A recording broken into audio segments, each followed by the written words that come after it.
شو فيهم عليك اليوم ايش فيهم؟ بسم الله الرحمن الرحيم. كما أنكم ترون اليوم عندنا مباراة جزر القمر مع إخواننا الأشقاء في المغرب، موروكو في المغرب، لكن نحن أقوياء كما أنكم أنتم جميعا، لكن واحد نحن قوي.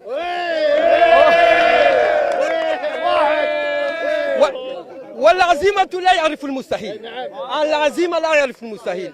نحن نضربكم 2-1. نحن الآن في استاد خليفة، الجمهور المغربي متوافد بكثرة، وهذا الوحيد اليتيم هنا في استاد خليفة، لكن النتيجة ستكون قاسية 3-1، والمغرب سيكون هناك حاضرا بوسط المباراة. لا، الجمهور قوي جدا جدا. لبسيني الأحمر ولبسيني الطاقية، لكن ستراكم داخل. هذا المشجع الوحيد جزر القمر، مسكين هاي فرجة ممتعة، تاخذ 3-0 اضحك. لازم لا يعني اليوم ترى يقول لك في مفاجأة. لا ما في مفاجأة، المغرب قوي قوي قوي، والنتائج غير دليل. الله يعطيكم العافية شباب.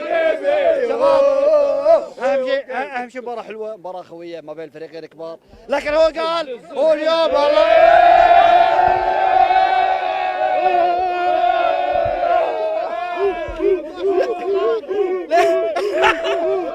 الو كما انتم تعرفون نحن جزر القمر قوي، جزر القمر قوي، سوف نغلب المباراة داخل.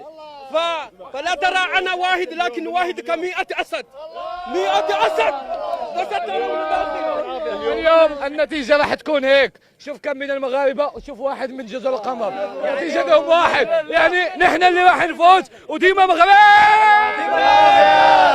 أجواء ما بين مشجع المغرب ومشجعين جزر القمر، والله يتوعد، والله تصلح.